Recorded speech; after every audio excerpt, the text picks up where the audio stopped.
আলোচিত শিখ নেতা পান্নুন হত্যা চেষ্টায় ভারতীয় গোয়েন্দা সংস্থা জড়িত। দীর্ঘ প্রতিবেদনে এমন তথ্য তুলে ধরেছে মার্কিন প্রভাবশালী সংবাদ মাধ্যম ওয়াশিংটন পোস্ট। একে ভিত্তিহীন এবং কল্পনাপ্রসূত দাবি করে বিবৃতি দিয়েছে ভারতীয় পররাষ্ট্র মন্ত্রণালয়। লোকসভা নির্বাচন চলা অবস্থায় এমন প্রতিবেদনে প্রভাব পড়তে পারে ভোটের মাঠে। আরও জানাচ্ছেন লুৎফর কবির।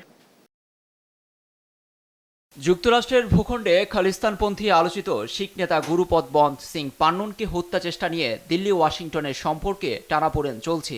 এ ঘটনায় ভারতীয় কর্মকর্তার হাত রয়েছে এমন অভিযোগ খোদ হোয়াইট হাউসেরই। এ নিয়ে রীতিমতো বোমা ফাটালো মার্কিন প্রভাবশালী সংবাদ মাধ্যম ওয়াশিংটন পোস্ট। বিশেষ প্রতিবেদনে এসেছে যুক্তরাষ্ট্রে বসবাসরত এই শিখ নেতাকে হত্যার ব্যর্থ চেষ্টা চালায় ভারতীয় গোয়েন্দা সংস্থা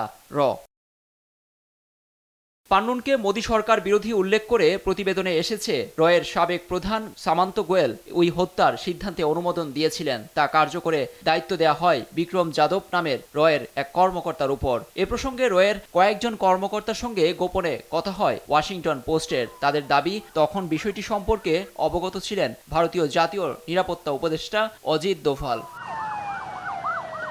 প্রতিবেদনে আরও এসেছে বিক্রম যাদবই পান্নুনকে হত্যার দায়িত্ব বুঝিয়ে দেন মাদক ব্যবসায়ী নিখিল গুপ্তাকে, কিন্তু পরিকল্পনা ব্যর্থ হওয়ায় বিক্রমকে গোপনে ফিরিয়ে আনা হয় ভারতে।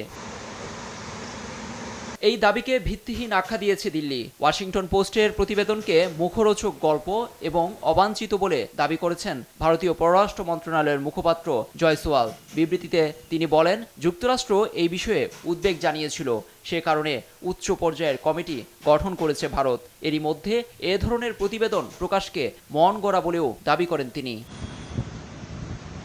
এ নিয়ে বিচার বিভাগ ফৌজদারি তদন্ত চালাচ্ছে বলে সোমবার মন্তব্য করেন হোয়াইট হাউসের প্রেস সেক্রেটারি কারিন জপিয়েরে। ওয়াশিংটন পোস্টের এমন প্রতিবেদনে ভারতের চলমান লোকসভা নির্বাচনে মোদি সরকারের ভাবমূর্তিতে প্রভাব পড়তে পারে বলে ধারণা করা হচ্ছে।